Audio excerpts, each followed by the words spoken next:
Hey everybody, I am back with something I haven't done in like at least, well over a couple of years ago. Uh Doing like one of those versus videos, and this kind of popped up, I don't know why, just subconsciously popped up in my brain yesterday, where I was just in the mood to listen to that Sailor Moon theme song, and it probably helps too that I went to this anime rave a couple of weeks back, and they playing like a cool like rap, hip hop, and pop songs and stuff like that. But they also been playing a lot of the many different anime theme songs, including Sailor Moon, and uh and I always thought, because in terms of anime magical girls, there are two big ones in my opinion: Sailor Moon and Card Captor Sakura. Both animes I have watched growing up. As a matter of fact, a little fun fact about me: my first anime that I ever watched as a kid was Sailor Moon, and this was, I just happened upon it. I don't remember what channel it was on. I assumed it was like a sci-fi channel, maybe. I'm not sure. It's probably the same channel that it had Elon Flux anime uh, uh, uh, the show on. And I looked at it like, wow, this is kind of like a girl version of Power Rangers or something like that. But I was hooked, and because it had like a very cool theme song. Now, of course, at that time, because I was very young, very little, I didn't want to let people know that I watched, because I thought it was a girl show, because it technically is a girl show, but it was like a cool girl show that everybody can uh, you know uh, gravitate to, and it just got fun characters, and had one of my first crushes on it, Sailor Mercury. It's because something about that blue hair. It was like a pitch perfect blue, in my opinion. It's like, wow, that is the bluest blue hair. Before, super feminists kind of ruined that for me. Uh, uh, but yeah, I really enjoyed Sailor Moon, and didn't even know it was like the term anime wasn't even something I knew was a genre in of itself. I just kind of happened upon certain things that would be known as anime to the Western world. But I think it would have been around that time when anime was starting to reach the West, because it wouldn't be too long until eventually Dragon Ball came about. Well, actually, I technically seen Dragon Ball Z before I saw Dragon Ball, but uh, but Dragon Ball eventually crept into the Western world, took the world by storm. Same thing with like Pokemon, Yu-Gi-Oh, Digimon, little by little, and then eventually it's a full blown wave. And but Sailor Moon was my she Sailor Moon, for lack of a better term, popped my anime cherry. But leave a comment below. Let me know which was your first anime that popped your anime cherry. And I also dug Card Captor Sakura because I love trading cards, and I figured like, oh wow, this is you know cool girl collecting all these cards that does all these mystical things. That was very dope. And I was into like magic and stuff, so it's like, which is kind of ironic because I never got into Magic the Gathering. It's like I played Pokemon and Yu-Gi-Oh, even collected a few Digimon cards, and more recently I've been starting collecting like some Naruto cards just for collectors purposes. But I never got into Magic the Gathering. That never hooked me for some reason. But anyway, I thought it would be kind of cool if I do spread this out. Go over like the wiki of these particular characters. Oh, by the way, please don't forget to hit the like button and subscribe, all that good stuff. So what we're gonna do is cover each of these characters here, and go over a little bit of their backgrounds and their abilities, and I will like try to sit there and like give them the knowledge I have, because I did do a spoiler review of Card Captor Sakura as one of my earliest TV show reviews, which is up on my YouTube channel, youtube.com/talkativecarl. Once again, the link is in the description below. But I did not get around to doing a Sailor Moon review, and I really want to, because it's been many years since I've seen Sailor Moon, and like I really want to revisit this show. Anyway, so we got Sailor Moon, aka Usagi Tsukino, or Serena,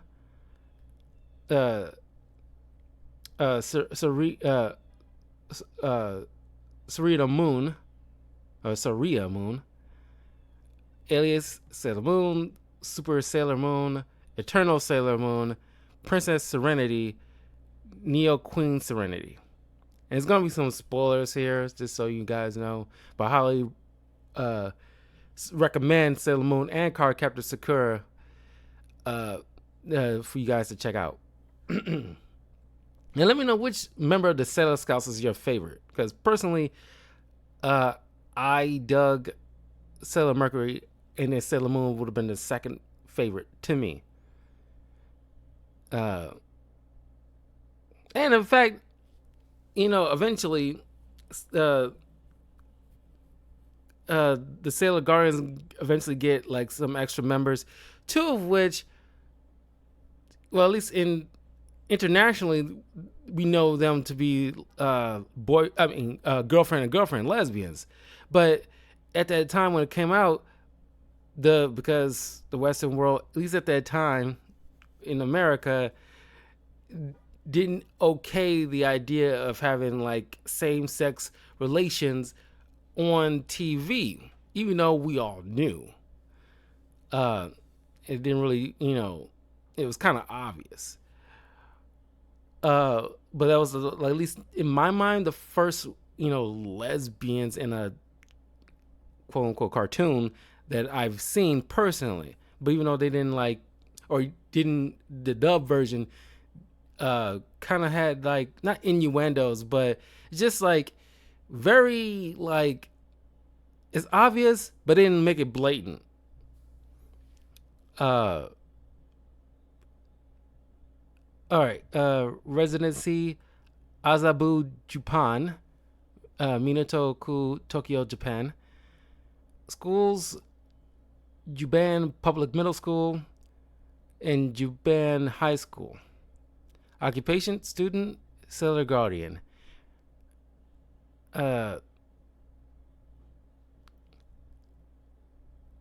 Birthday's June 30th. She's a Cancer. She likes eating cake, video games, comics, manga, sleeping, the color white, ice cream, home economics. Dislikes math, English class, dentist, ghost, and carrots. Now, I remember she gets constantly teased, people calling her Meatball Head. That's always stuck with me over the years. Every time I think of Sailor Moon, the little, Princess Leia things on her head, Meatball Head, has always stuck with me.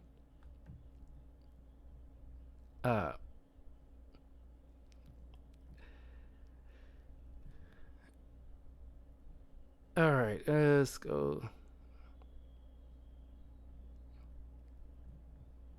Personality.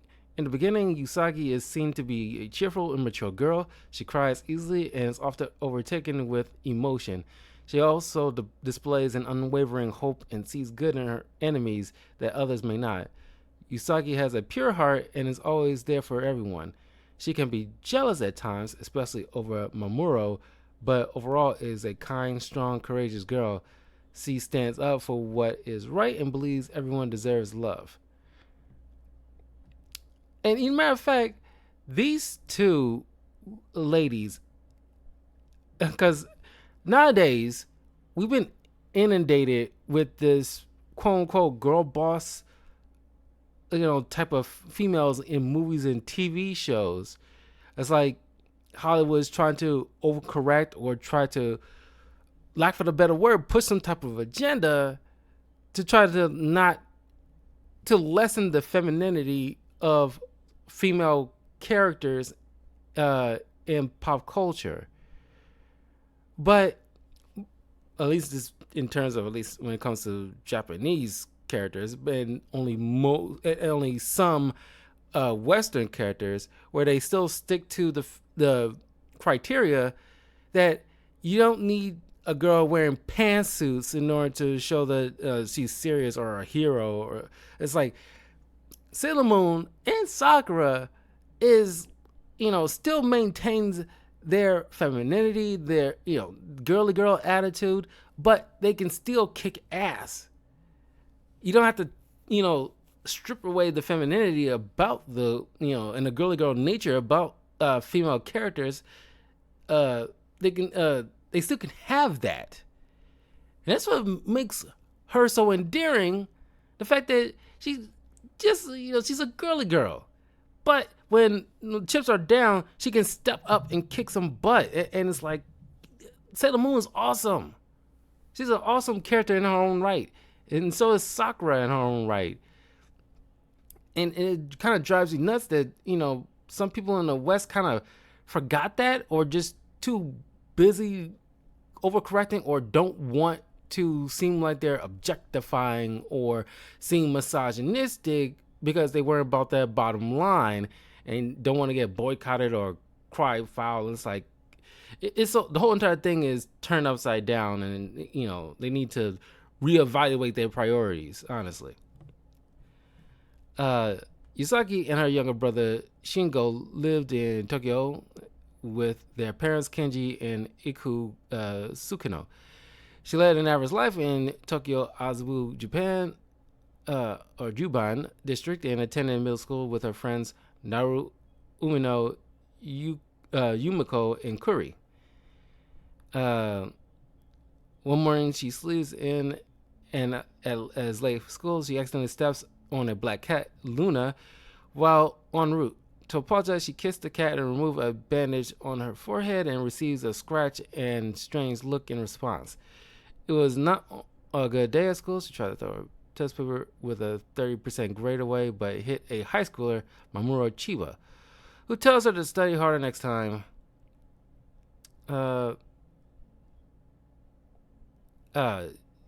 Eventually, Usagi goes to her room to study and takes a nap and dreams she's as like the great Sailor V instead. Luna wakes her and starts speaking with Usagi and did not believe it and didn't listen until the feline gave her a brooch and told her to say Moon Prism Power Makeup. I just remember it being Moon Prism Power. Don't remember the makeup part, but I know what it was referencing. This transfer. Oh, and Sailor Moon started the whole, female transformation look. The iconic look that you see in many other animes. Sailor Moon started all of that. This transformation, this transformed her into a Sailor Guardian like Sailor V's Sailor Moon. Her new outfit and mask allows her to see her friend Naru being attacked by a monster targeting her and others for their energy. Luna informs Usagi it is her job to save her. Sailor Moon defeats the monster through her crying and Luna's directions. With the people saved, the handsome tuxedo mask appears and introduces himself before disappearing into the night, leaving Usagi enamored. Luna tells Usagi it is her mission to find the princess and her fellow guardians as she returns to her normal life. One day after school, Luna jumps on the cute school genius Ami Mizuno, prompting Usagi to speak with her. She tries to befriend Ami, hoping she can help with her academics by taking her to Crown Game Center and playing the Sailor V game. Usagi does not do well, but Ami sets a high score, winning a pen while Usagi brute forces a pen of her own. Ami leaves to head to the Crystal Seminar to study over the next few days. Luna and Usagi learn the seminar is another front of their enemy and is brainwashing students into looking for a silver crystal and stealing their energy. Usagi heads there to save Ami and the other students, and in the process of killing the monster, another encounter with Tuxedo Max and witnesses Ami awaken a fellow guardian, Sailor Mercury, my girl. While on the bus, Usagi spies a pretty girl, Ri Hino, getting off and follows her to Hakua's shrine. She befriends the girl after a misunderstanding and learns of people going missing after catching a 6 p.m. bus. Mamoru Chiba catches Luna speaking again while she and Usagi return to the shrine to investigate. They see Ri get abducted on a bus which disappears into another dimension. Sailor Moon and Sailor Mercury follow and see Ray awaken into Sailor Mars as all three work together to defeat Jadeite. So, there's going to be like an arc where she's trying to recruit the Sailor Scouts. Eventually, we got Mars, Mercury, then Jupiter comes around.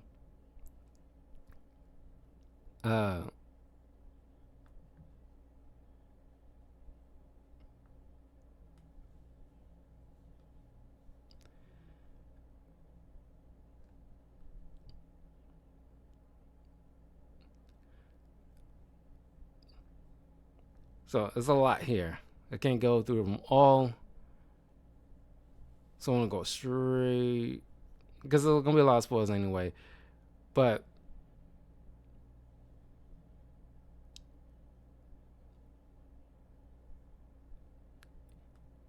Sailor Guardian info. Sailor Moon is the legendary Sailor Guardian who utilizes her silver crystal to heal, revive, and purify others. She is kind and not an eager combatant, but will protect her loved ones. Her attacks are primarily light-based and becomes even stronger with support of her friends.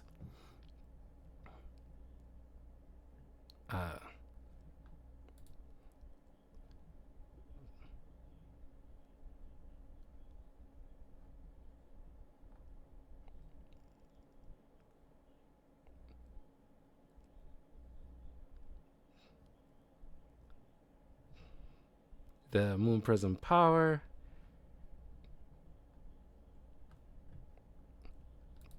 The classic transformation sequence.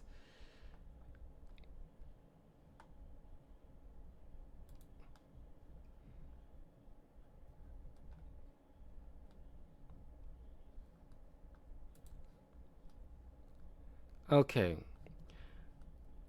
Sailor Moon's attacks supersonic waves.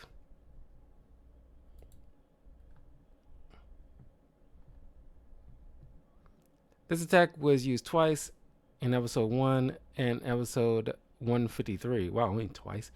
The first time, Sailor Moon's noisy wailing incapacitated the customers under Morgoth's control who were trying to attack her. The second time, this was performed alongside Sailor Chibi Moon as a group attack. With it, the duo is not only able to immobilize Pala Pala's Lemur's Gary Gary, but also destroy an entire building. And that's some level of strength. But that's her working together with another guardian. So let's say, like, don't know the size of the building it's referencing, but let's say it's like a standard apartment building that they wrecked. Sailor Moon can probably take down half that.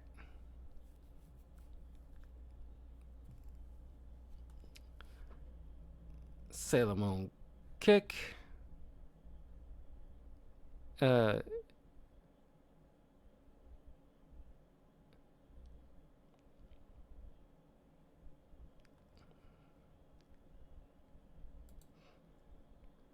Matter of fact, how much her physical attributes increases once she's transformed.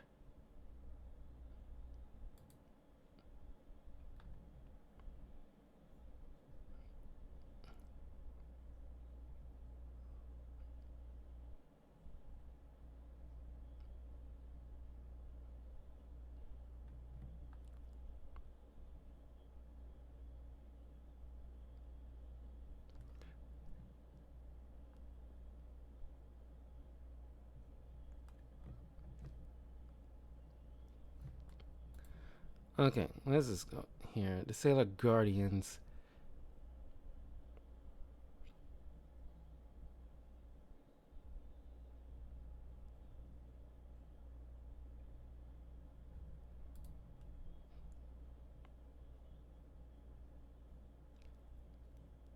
Uh, Initially, each century of the solar system has her own somewhat unique sailor outfit with the same basic form but with unique customizations. They bear the hallmarks of a sailor suit, including a large collar, a skirt, and a large front bow. They have additional shared elements, including tiaras, chokers, back bows, brooches in their front bows, and their fukus are white and they have many elements in their base uniforms. For example, Sailor Mars and Uranus have different colored front and back bows. Sailor Mercury and Pluto lack sleeves. Sailor Neptune wears a pendant on her neck. And Sailor Saturn has flower petal shaped sleeves and a spiky star shaped brooch on her front bow.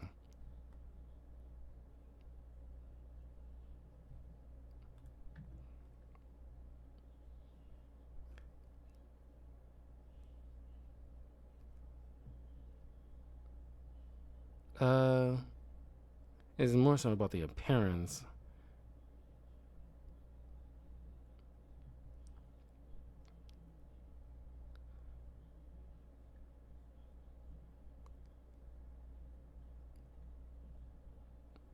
The Sailor Quartet, although Sailor Guardians of the Solar System don't follow the standard progression of power ups. Instead, the Sailor Quartet's uniforms combine elements of those worn by the Sailor team in their first forms and their eternal forms. The outfits have one layer skirts, belts, chokers. Uh,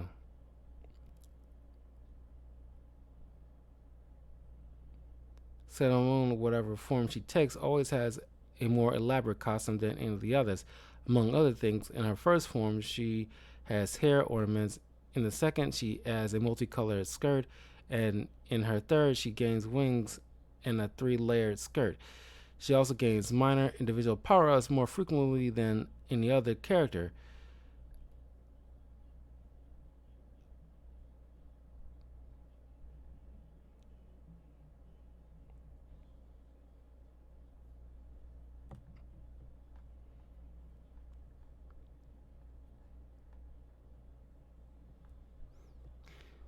Hmm.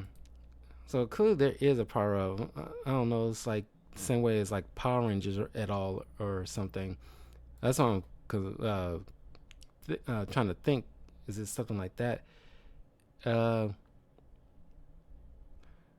uh, Tiara, Moon Tiara Boomerang. I'm assuming uh, is like a deadly boomerang.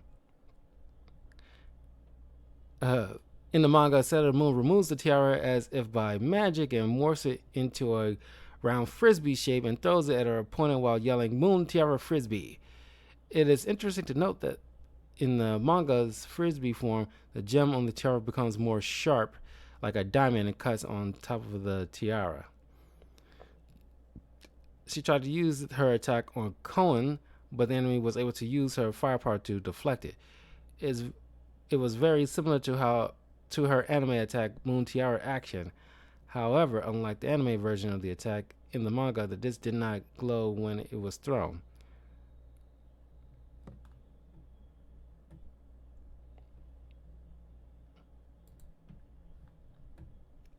Uh, Moon Twilight Flash.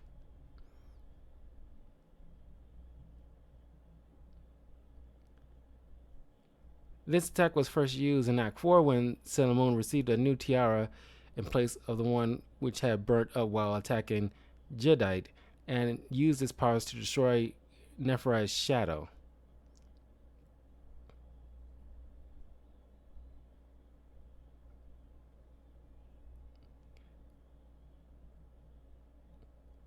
In episode 4, Sailor Moon reflects moonlight into a beam of white light in Nephri's shadow and destroys it using the red gem of her new tiara. This attack is unnamed in Japanese and Latin and Spanish does, but in the English dub, Sailor Moon calls out Moon Twilight Flash.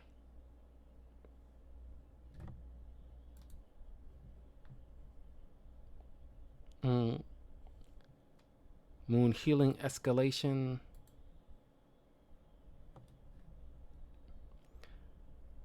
In the anime, Sailor Moon held up her moon stick and it is emanated a trail of glitter and mist, moved in a wide circular motion, and drew the outline of a circle around her body.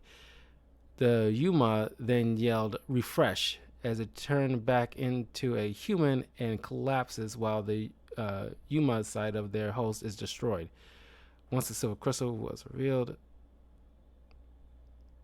uh, and attached to the moonstick, rays of light and balls of white energy emitted from it after the circle was formed. The sequence has different background music depending on whether or not the silver crystal was present.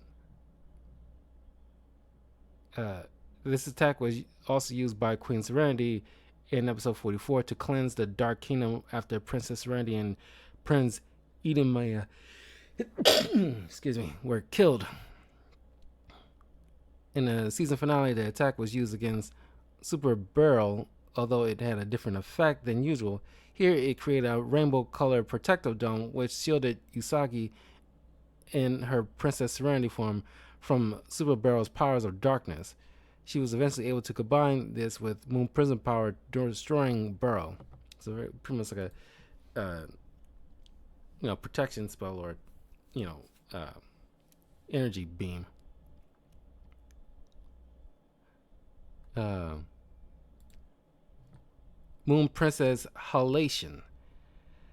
This attack is used by the Moon Princess while in her sailor forms.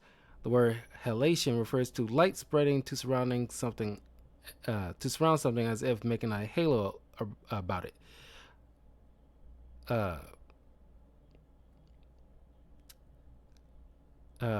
Sailor Moon received the Crystal Star and the Cutie Moon Rod from the spirit of Queen Serenity. She used the attack against the Cardinian Risi. The two types of monsters fell victim to the attack, Cardians and Droids. The Cardians would disintegrate and vanish, leaving only their card, which would go blank. Not unlike the Cardians that were destroyed in any other way, even Moon Tiara action. And the droids' outside color would shatter into pieces, turning them a light blue color and causing them to crumble into dust and vanish, leaving only a gem that had placed on some sort of part of their body which would turn colorless. Okay.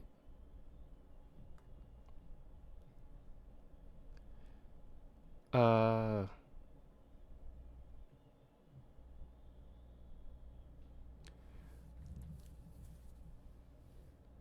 so okay. Moon Spiral Heart Attack.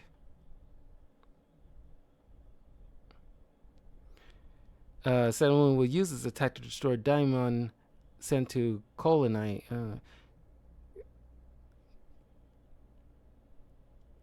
She instead used Rainbow Moon Heartache after upgrading to Super Sailor Moon.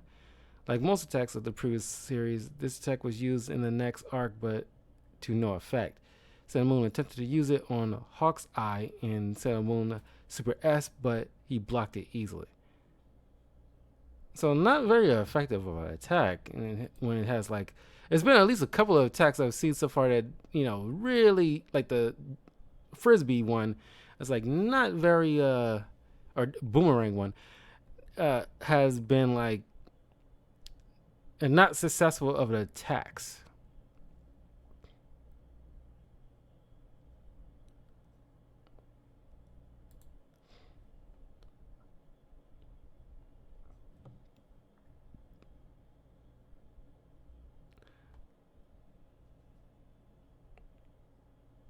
Uh, Rainbow Moon Heartache. Uh, uh, Rainbow Double Moon Heartache. Uh, Moon Gorgeous Meditation. In the anime, Sailor Moon mainly uses this attack on the Lemuras of the Dead Moon Circus in Super S season. The Amazon trio's Lemuras fade away as they are defeated. All right. Sorry. Brother. My little brother was like, let me know he's heading out with his mom. Sorry about that. Anyway,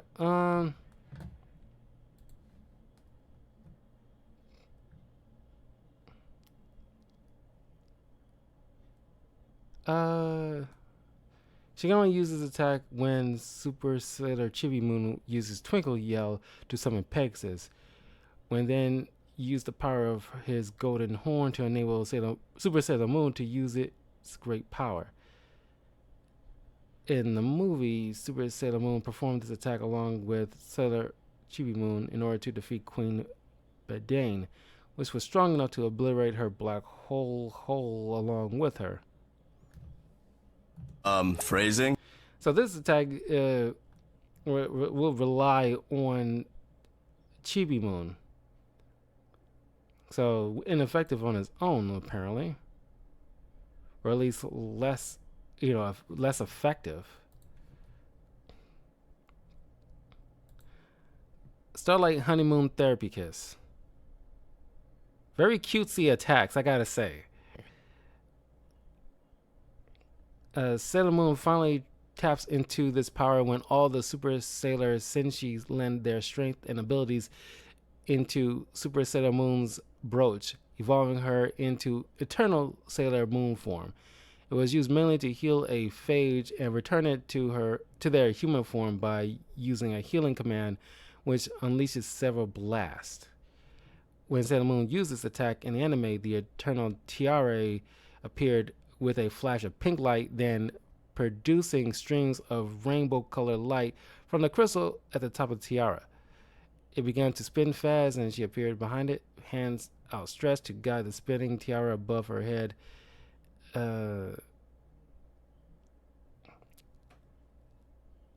She then grabbed hold of the tiara with her right hand and light flashed. She called out the name of the attack as she spun around, holding the tiara above her head. Pink light flared at the top of the tiara and streamed toward the target in multiple waves. If the target was a phage, a torrent of feathers would also rush past it.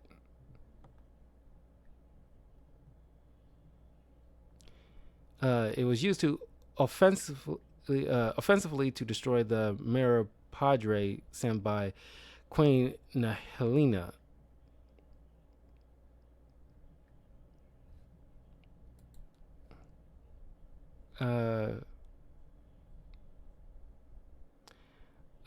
Double Therapy Kiss. Silver Moon Crystal Power Therapy Kiss. And Sailor Moon Crystal Eternal Power.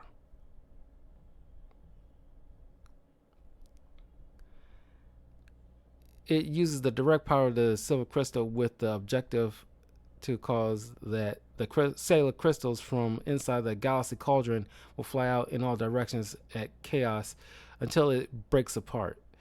This attack appeared in the musical Kaguya Shima Densetsu. Eternal Sailor Moon used this attack in conjunction with Starlight Honeymoon Double Therapy Kiss, which with which she and Sailor Chibi Moon defeat Dark Plasmin and Dark Mirror. That's kind of like her ultimate attack. Items: Transformation Brooch, Crystal Star.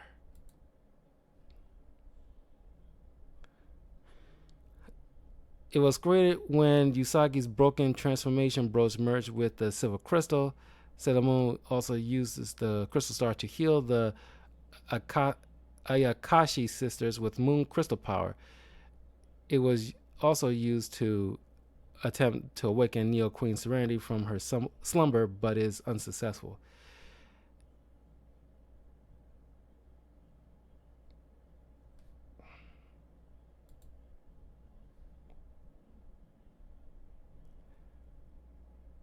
Uh, Moon crystal power. The phrases that Sailor Moon says to heal Spectra sisters as human women using the great powers of Silver Crystal. She also uses this phrase during her final battle with Wise Men to try and heal Black Lady and to awaken Neo Queen Serenity. So pretty much like a healing based power.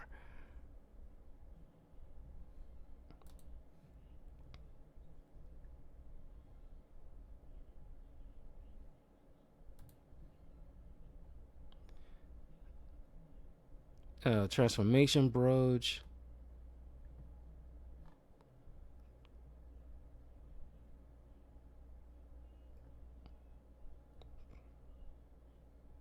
Well, you assume that when they transform, it's like Power Rangers to boost their physical attributes in order to, like, be agile and do, all kinds of things. Uh,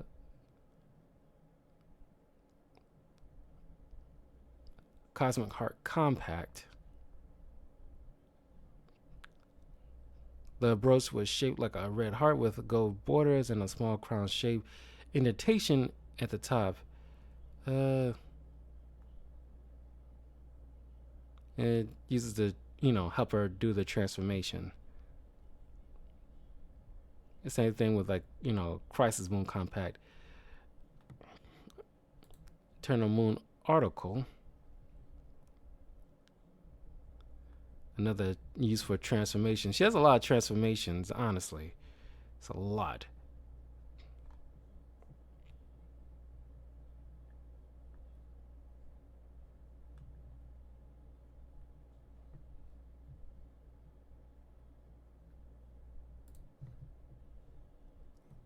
Uh, Mask.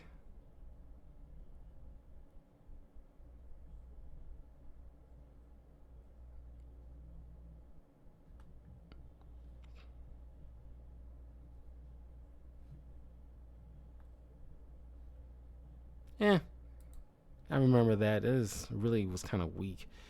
Uh, Disguise Pen, Communicator, Holy Grail.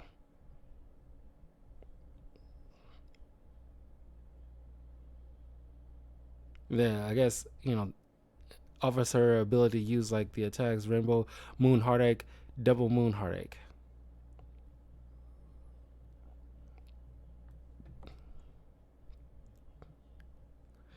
Appear when then three mystical talismans, the Space Sword, the Deep Aqua Mirror, and the Garnet Orb were reunited. The three atoms started to float, and the Grail was formed in the center.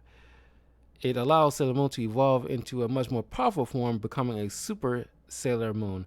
To do so, she had to first transform into the third evolution of her regular Sailor Moon form, and then lift along with the phrase Crisis Makeup. Every time she needed to transform, the cup magically materialized in her hands, but she could summon the Grail at will and not necessarily to fight.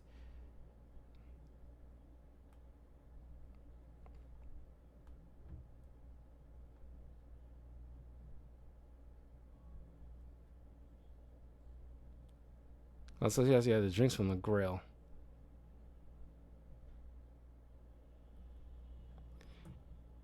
The Grail was named Purity Chalice in the English dub. I guess because religious reasons they can't really use holy grail uh, uh, for the English dub, so they went with chalice. Uh, Holy Moon chalice, silver crystal, cosmos crystal.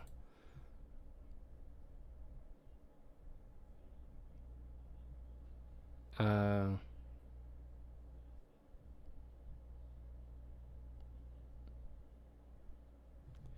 uh,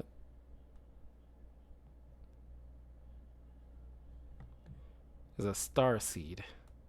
I only remember star seed when it comes to Princess Galactia, Galaxia, something like that. It's kind of like a soul of a person. Weapons tiara, red hair pieces, moonstick.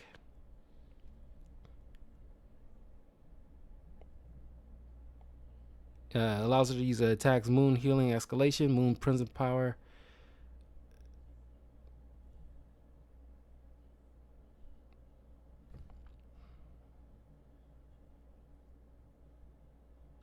In the 90s anime, the moonstick had an alarm within it that went off whenever a rainbow crystal carrier came near it.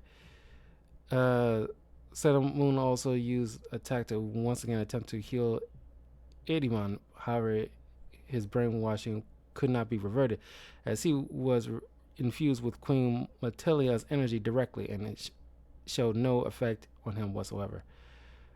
It was also like a healing wand, but it's just a attack and healing type of weapon.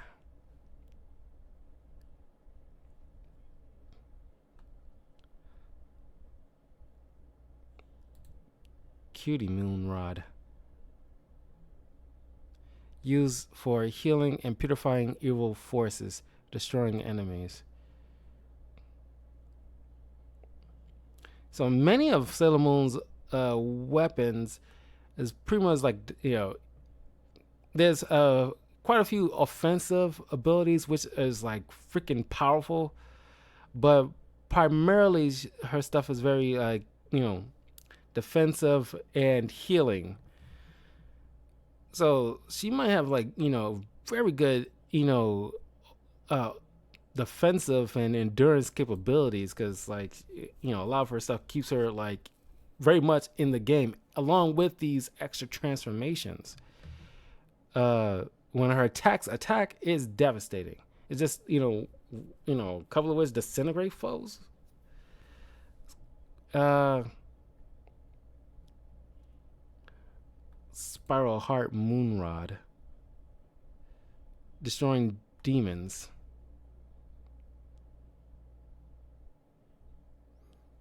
And fight Death Busters. What are Death Busters? Evil organization. There go. Yeah.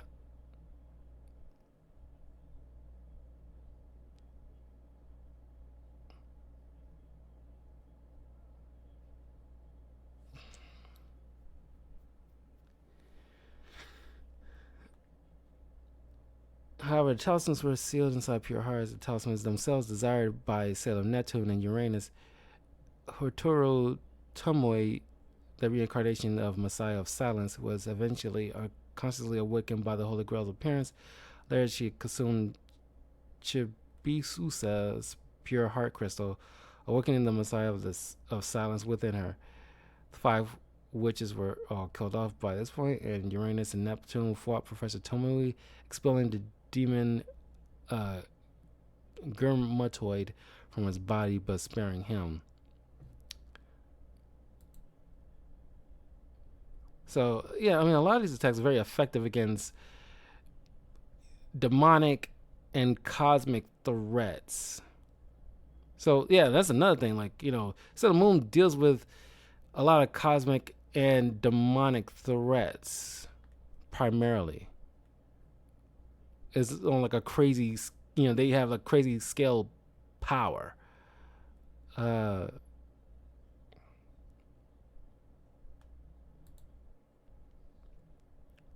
Moon Kaleidoscope. Used to destroy Lemurs. Uh,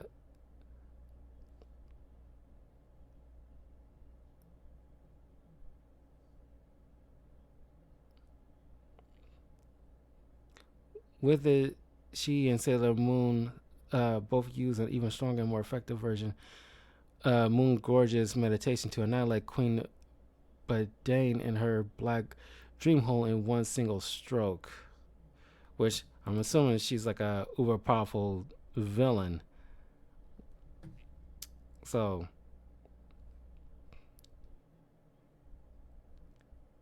and it's from a movie. So like, typically villains in movies are like you know you know pretty much like galactic threats almost, or world threats.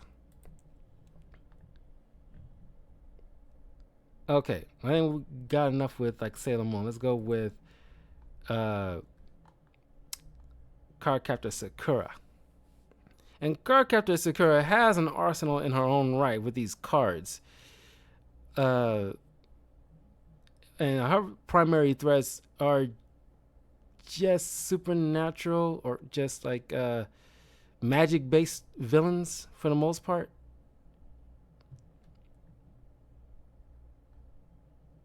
Okay, let's see. Uh,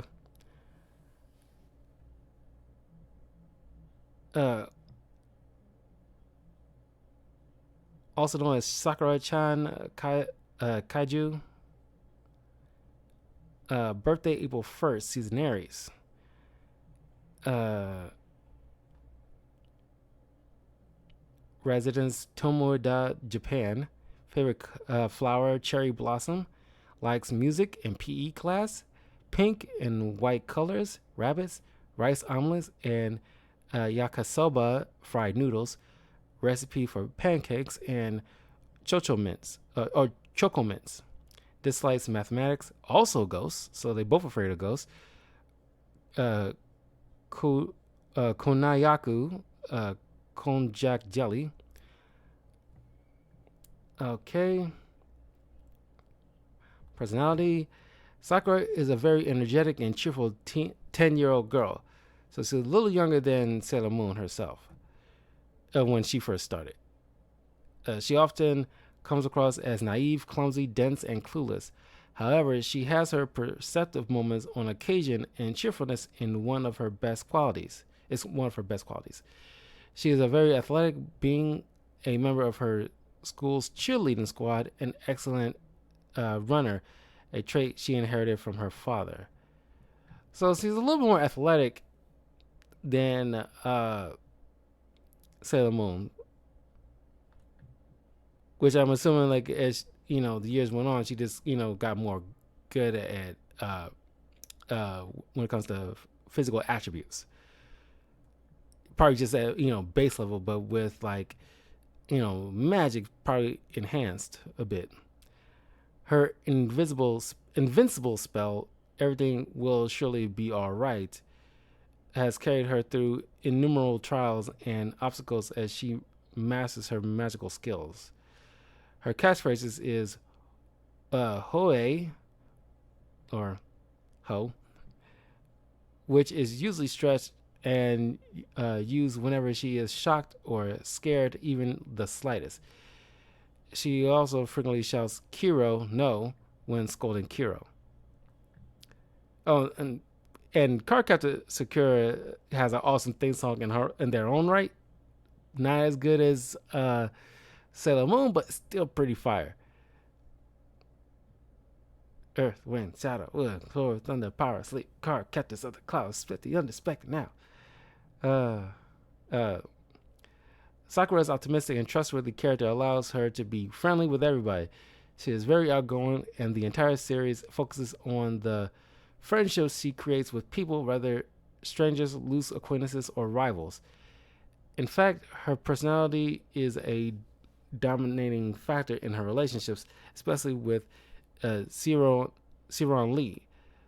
Though sometimes she's quite gullible and believes whatever everyone tells her, her charm can win over anyone, as shown with Siron in the series. She's also known to be very scared of ghosts due to her brother Toya, who could see spirits pointing them out. Although she couldn't see them, Toya's graphic description of them, such as missing limbs, would frighten her. Therefore, she felt a deep fear of ghosts from a young age. Oh yeah, so yeah, they both have brothers. Sakura has an older brother. Uh, Sailor Moon has a younger brother. But unlike Sailor Moon, Sakura's brother, because she's a descendant of this, Sakura is a descendant of this mage known as Cloud Reed, who knew he before he passed, he knew that his next disciple or the next inheritor of his abilities and trinkets would be a woman. So that's why the staff that Sakura uses happens to be pink. Uh, they have like the kind of precognition kind of abilities. But being her brother, he's also technically a descendant of Cloud Reed, but doesn't have the main abilities as her. But he has at least latent abilities just to allow to see supernatural stuff, which he kind of, don't know how long that kind of carried on, but he kind of brushes it off in a way. Uh, I guess Lee is kind of like the tuxedo mask of Card Captor Sakura. Or, no, well, not him. I guess, you know, uh, Toya's friend would be considered the tuxedo mask of this anime.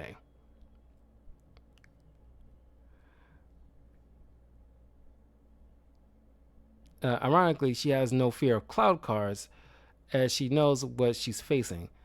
This is apparent when Sakura finds out that the ghost in the park is actually a cloud card and was no longer scared by it. Sakura is known to be clueless about things relating to herself but perceptive of others. Though when she finds out information about her friends, she usually keeps quiet about it. Despite her sweet nature, cuteness, and beauty, Sakura has been shown to have a very vicious temper. This is often seen when Toya teases her by calling her a monster, and once in the anime when she and Kiro got into a fight, her temper is sometimes so vicious that it can even scare Toya.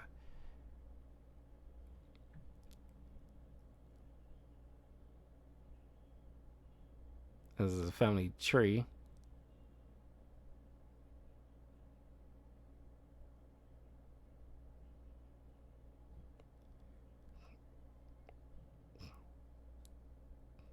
So, oh yeah, the her mom and her best friend and her best friend's mom kind of related. So I guess makes her best friend Tomio her relative. That's probably why they got so along. The great grandparents is like you know related. It's kind of messed up when you think about it. Uh,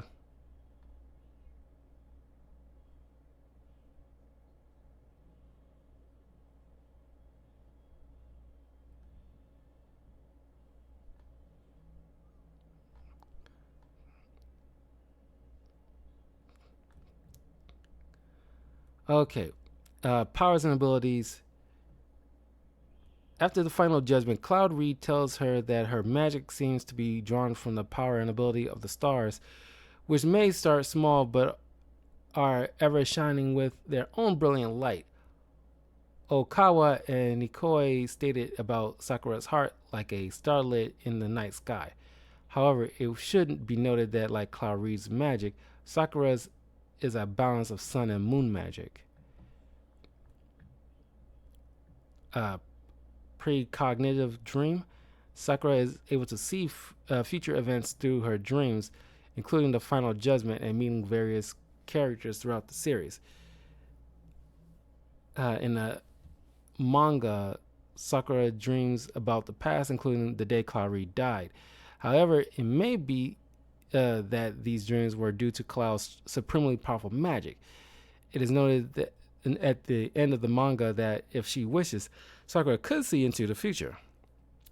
But I don't, if it's not like detailed in the manga or at least seen in the manga or anime, you can't really count that exactly. We only see her dream of certain events, not in an active combat scenario when she would be awake.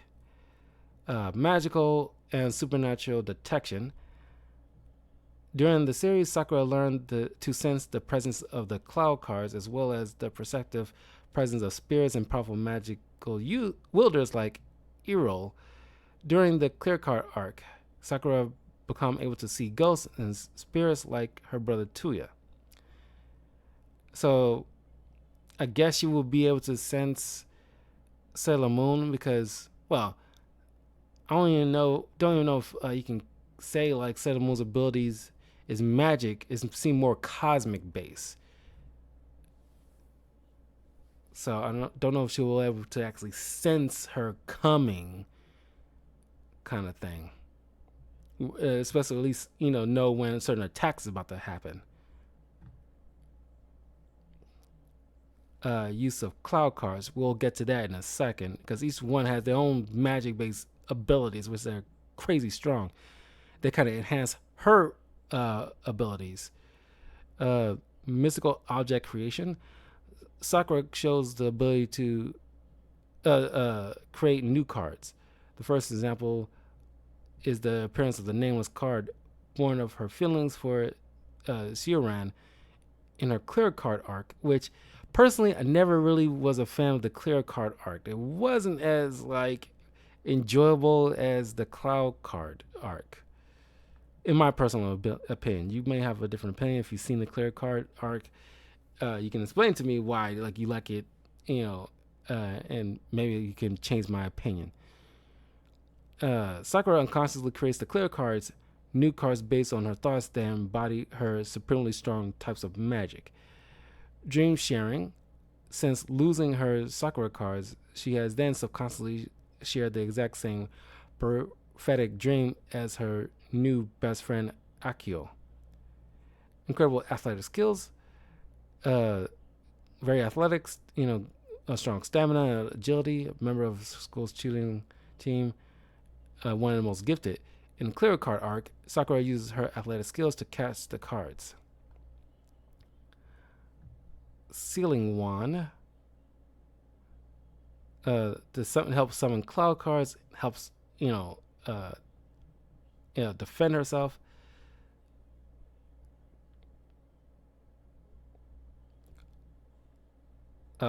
Card characters. Oh, key of cloud, power of magic, power of light, surrender the one, the force ignite, release. Key of cloud, power of magic, power of light, surrender the one, the force ignites, release. Different various forms, but I remember that so vividly. After collecting all the cloud cards and winning the final judgment, Sakura was being forced to mysterious phenomenon events created by Iro to challenge her, transforming cloud cards to Sakura cards without wasting too much magical powers. Throughout the cloud card arc, Cerberus comments seems to imply that Sakura's innate magical powers and abilities strengthen and increase to even higher levels as she battles and captures more cards. In contrast to this, in the second half of the series, Sakura's inexperience is shown as she's often collapses after transforming the cards. It would be fun to have like a. Now, I'm not a huge fan of prequels, but it would be interesting to see like a prequel anime based on Cloud Reed and how he became such a powerful mage in his own right, and meeting with Kiru and other people that became friends with Sakura later.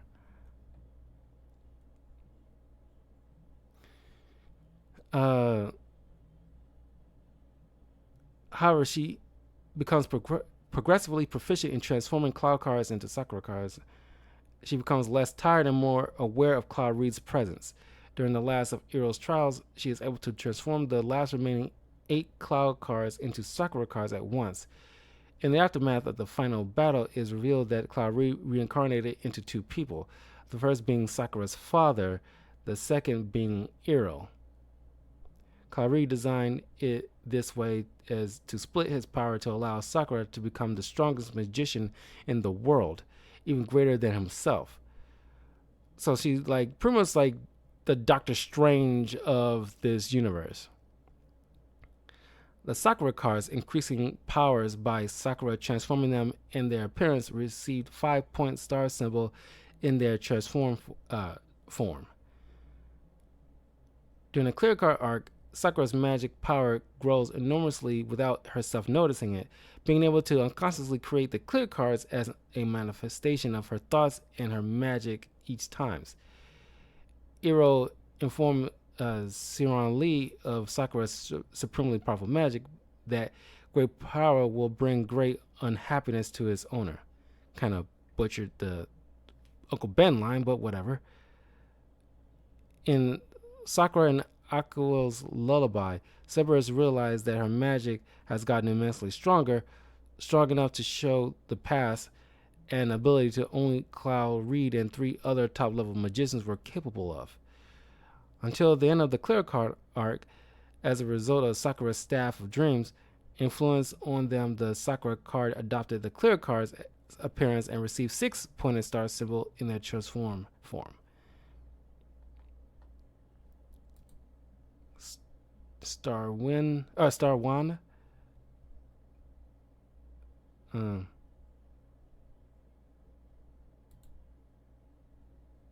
This is just the enhanced versions of all those from the ceiling one to the dream one, which is like a lot more powerful, I guess. Okay, now let's go into like what each of the cloud cards. Each one containing like a powerful attribute.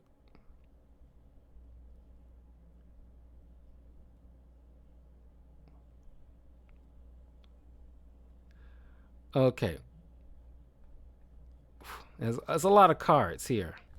I have my personal favorite, which is the Shadow and Thunder. Then you got the Arrow, which shoots this magical arrow that I'm confusing it with the Shot card. The Arrow is an attack card with an aggressive temperament. Archery magic. When Arrow is activated, she appears and fires a volley of arrows at her master's command. Fortune telling.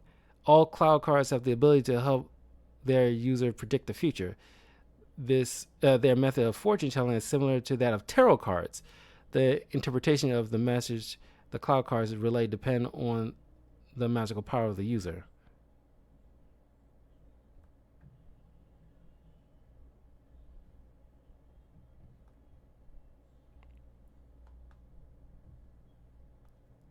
And each of the cloud cards has their own personality, obviously.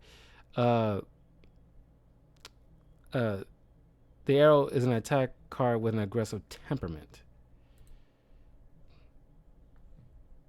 And there's a fun fact how each of these cards, in order to capture them, Sakura had to utilize, sometimes in combination, other cloud cards she captured in order to stop a wild card in its tracks in order to seal it.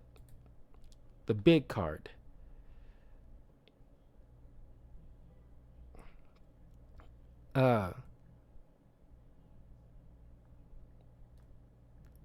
Big is seemingly a harmless and benign card and was content to allow Sakura to seal her away with no protest or hostility.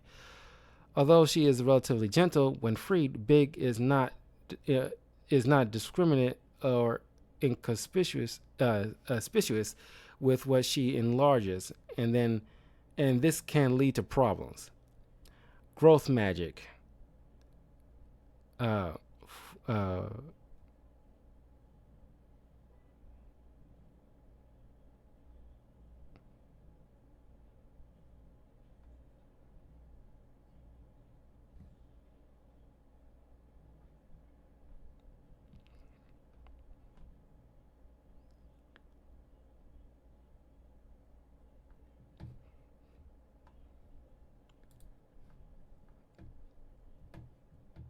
Uh, the bubbles.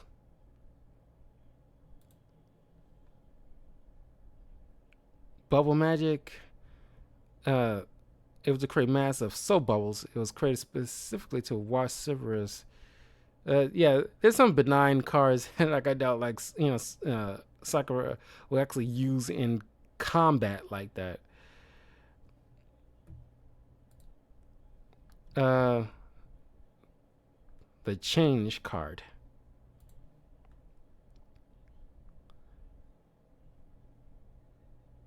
Uh, swapping magic. The change is able to swap the minds and bodies of two people. The swap can only occur once a day, and if a change is not reverted after some time, it becomes permanent.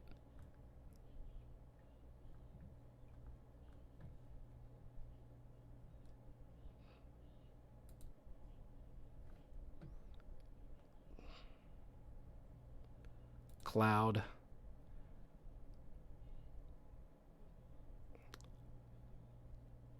Cloud creates thick clouds all over the sky, which can move however it pleases.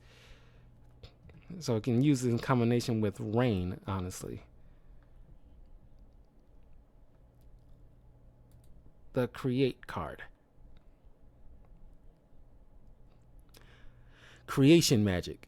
Create is able to bring to life whatever creature or object is inscribed in its pages.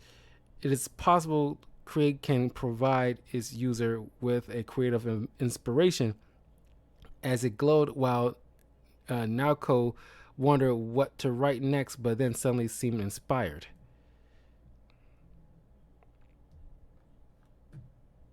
So, I mean, a lot of these cards will be very useful in combat. And Sakura can use like more than one of them at a time.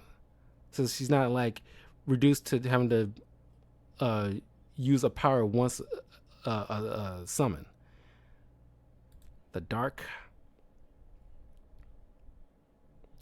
Dark is serene and gentle, similar to Light. She may seem somewhat inquisitive as she needed to be sure of Sakura's place as candidate. Dark is very close with her sister Light. Everything that is done involving them sealing transformation must be done with both of them together. Magic abilities. Dark Shadow Magic. The Dark's primary magic is able to warp space, create dark void that can isolate and nullify non-magical beings if given enough time. She also appears to manipulate time to an extent as she is able to bring forth the night. Sealing activation properties. The Dark is special in that it cannot be physically attacked. She is also always together with Light, so that they must always be sealed together, used together, and transformed together.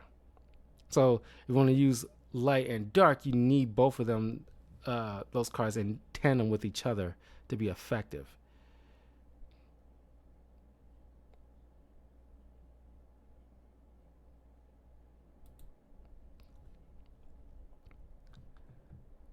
The Dash. I'm pretty sure this is like offers super speed. Yeah, Dash is able to run at supernatural speeds for short distances. It can grant the ability to others as well.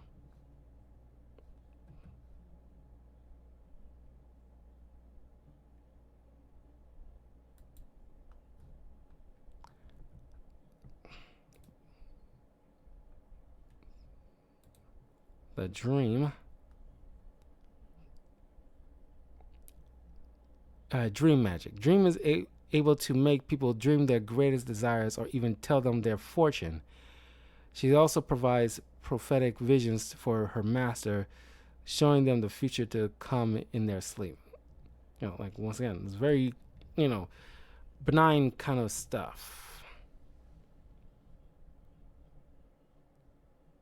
Unless Sakura dreamed that her first encounter with Sailor Moon would happen, but this is like randomly spawning these two together for a fight, so they wouldn't have any preconceived notion of each other. Earthy. Uh, Earth magic. Earthly is able to freely control and manipulate the element of earth and its various aspects, such as soil, rock, and stone. As such, she is capable of considerable destruction by creating earthquakes, fissures, landslides, and various other geological disturbances. Honestly, you can use this in combination with wood, which also uses nature. So just pretty much controlling like the earth itself is just like because a lot of these are good in combination, which taking on as an opponent, Sakura is a serious threat. The erase. Uh,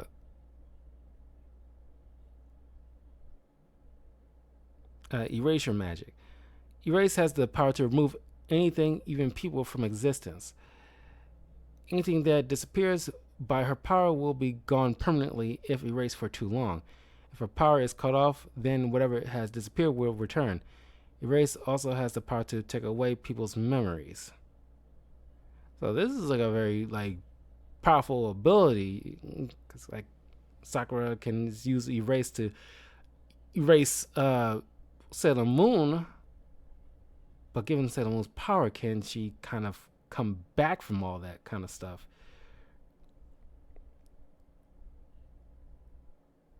Uh,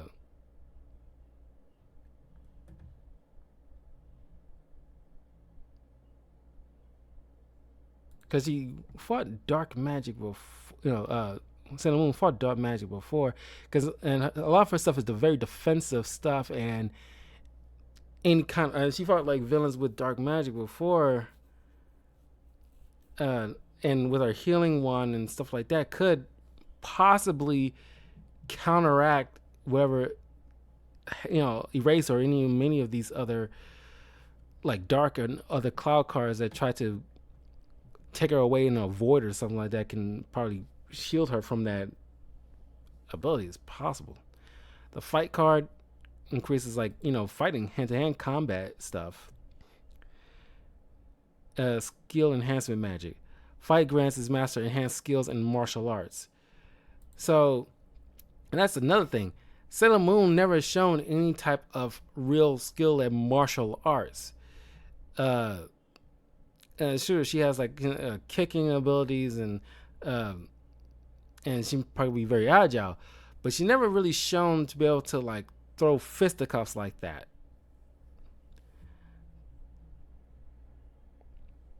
Fiery, fire abilities, the floats, flower, flying. Both characters I'm pretty sure can easily fly. Freeze ability, glow, illusion, which probably wouldn't be very effective against Sailor Moon, or at least temporarily effective. Jump, Libra. I forgot what Libra does. Truth magic. Although not actually displayed, Libra is able to tell if a person is lying or not. Another benign. There's light, little, which is like shrinks people. Lock, another kind of benign thing, but lock magic. Lock is able to lock almost anything, doors, padlocks, etc., also preventing their unlocking by conventional means. Lock can seal off rooms by magically shielding any and all exits, such that they cannot be penetrated or destroyed.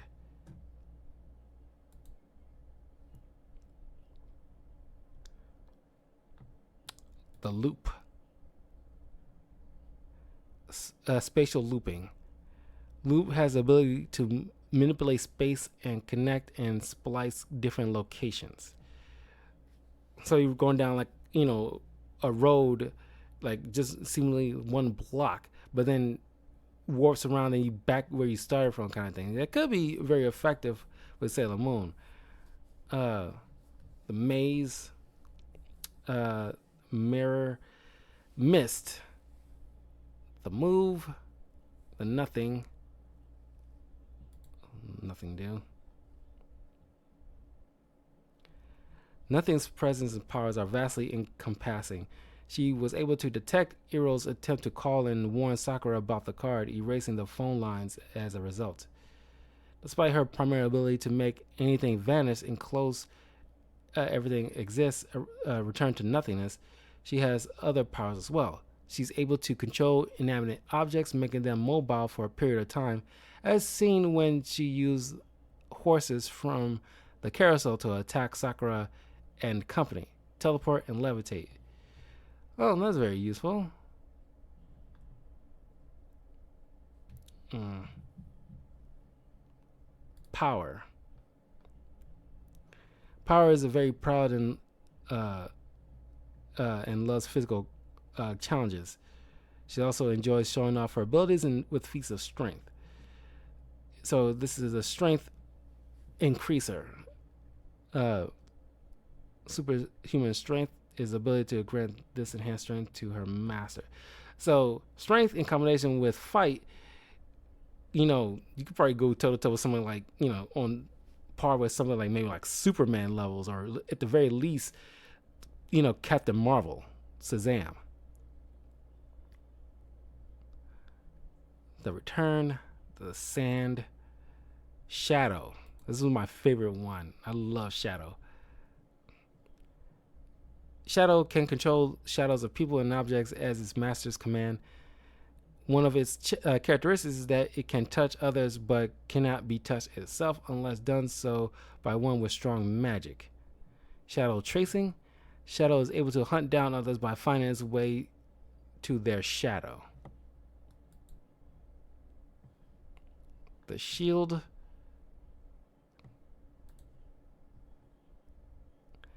Shield has relatively good nature personality. Protecting precious objects. Shield is able to construct a powerful barrier to protect whomever its master wishes. It can only be penetrated by powerful enough magical force. So I doubt that Sakura could defend against Sailor Moon's most powerful abilities. The Shot.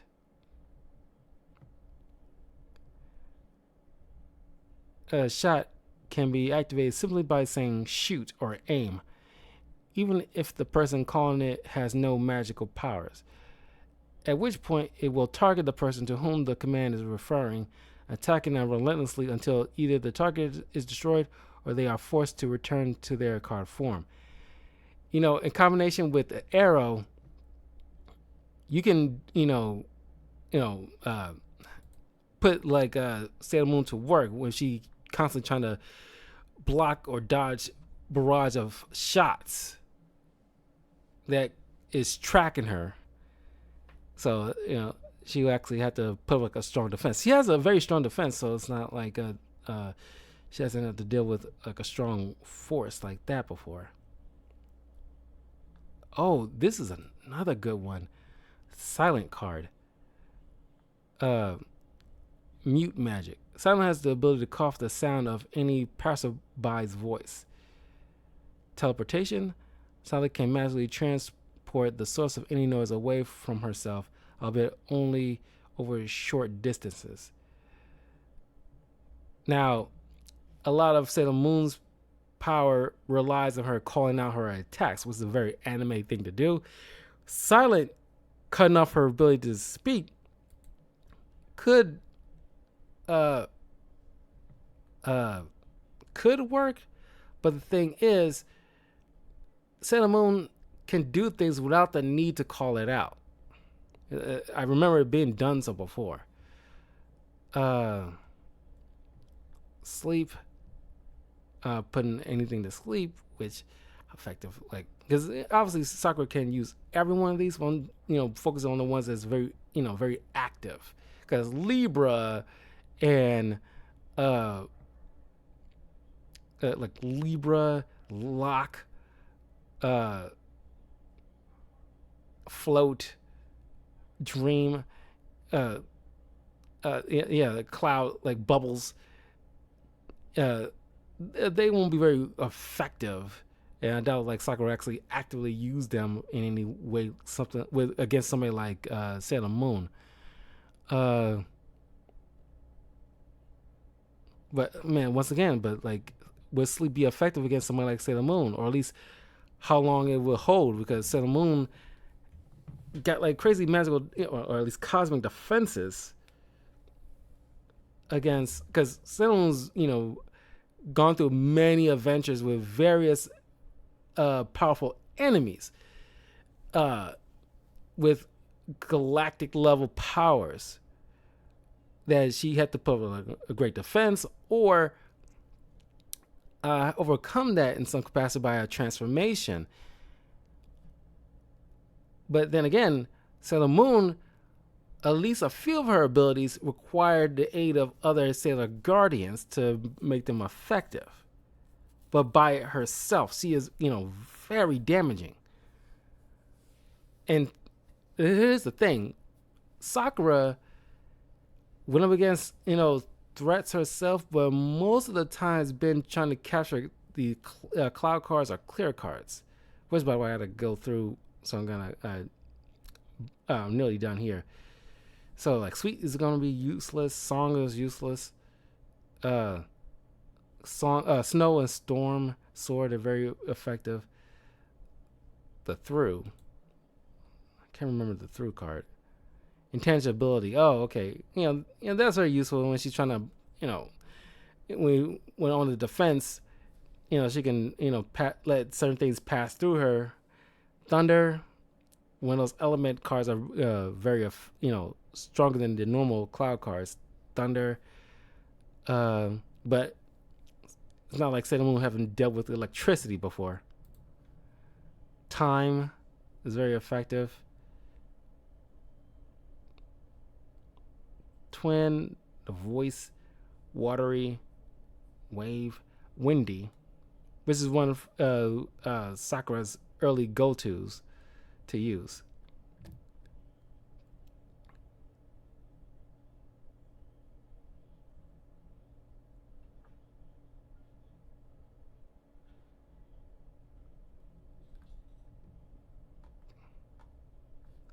Let's check out the clear cards. I'm not very familiar with the clear cards like that.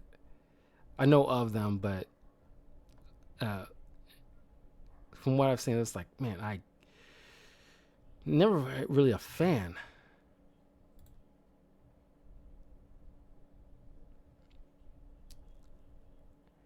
Action, Appear, Aqua. It's pretty much very similar to a lot of the, or at least more effective versions of, or at least slightly stronger than the previous cloud cards, like Blaze, Fire Magic, create and manipulate fire. So yeah, very similar to Fiery. Gale, Flight, Blade, Blank, Choice.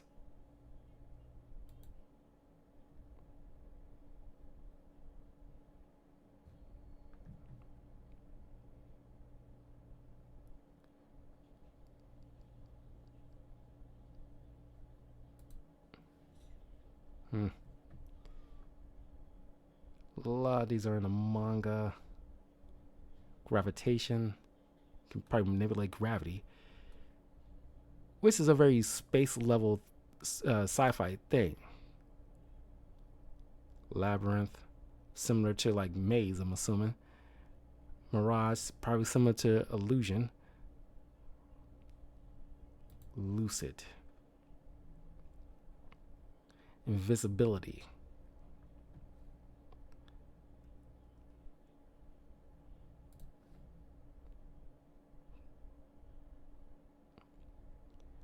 Uh,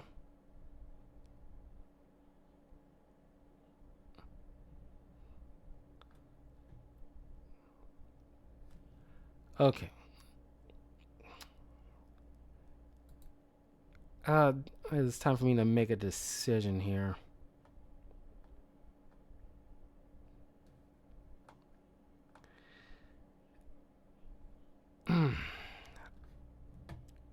Who do I think will win? And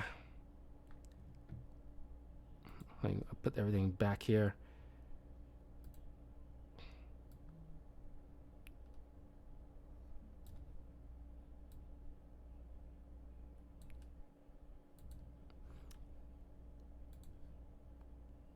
Who do I think will win? Comparing these two, because I gotta say Sailor Moon will win, primarily because she dealt with more powerful enemies that she had to overcome. Sakura has powerful, magic uh, uh, tools, such as the cloud cards and the clear cards, that will make her very formidable, and they offer more variety compared to what Sailor Moon's arsenal.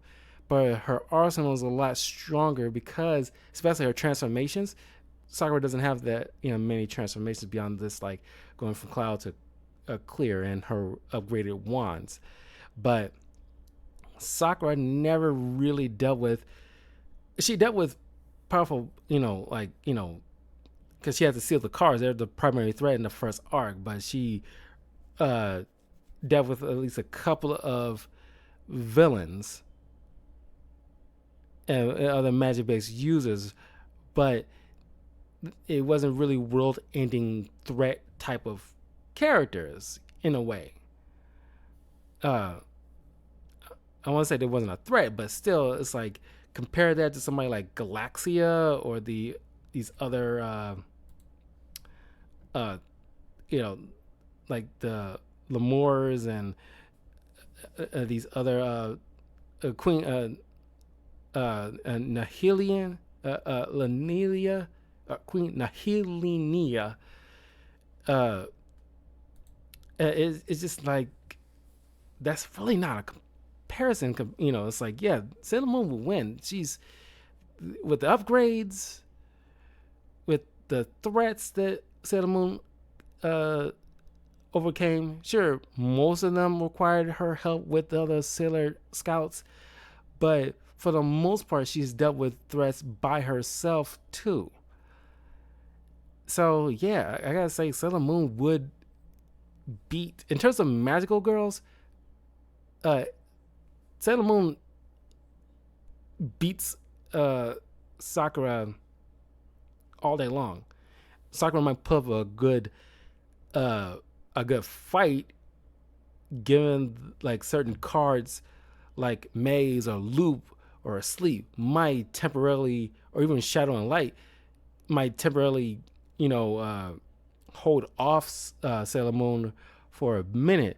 But I imagine the arsenal that Sailor Moon acquired will allow her to get out of it or bypass, whatever Sakura's cloud cards and clear cards throw at her. But, I think Sakura got the edge on physical capabilities, like, with fight helping her be able to like give her all the knowledge of martial arts just in general. In combination with big and super speed and things of that sort, still probably wouldn't compare to somebody like these threats that are galactic level threats that Sailor Moon probably had to deal with. So yeah, Sailor Moon would win this one. But leave a comment below. Let me know. Do you guys agree? Because yeah, like Sailor Moon's freaking good, man. But yeah, I will see you guys in a little while as I go to finish up my reaction to the cutscenes of Marvel Ultimate Alliance. So leave a comment below. Let me know what you guys think, and follow me, like and subscribe, all that stuff. And I'll see you guys next time. Peace.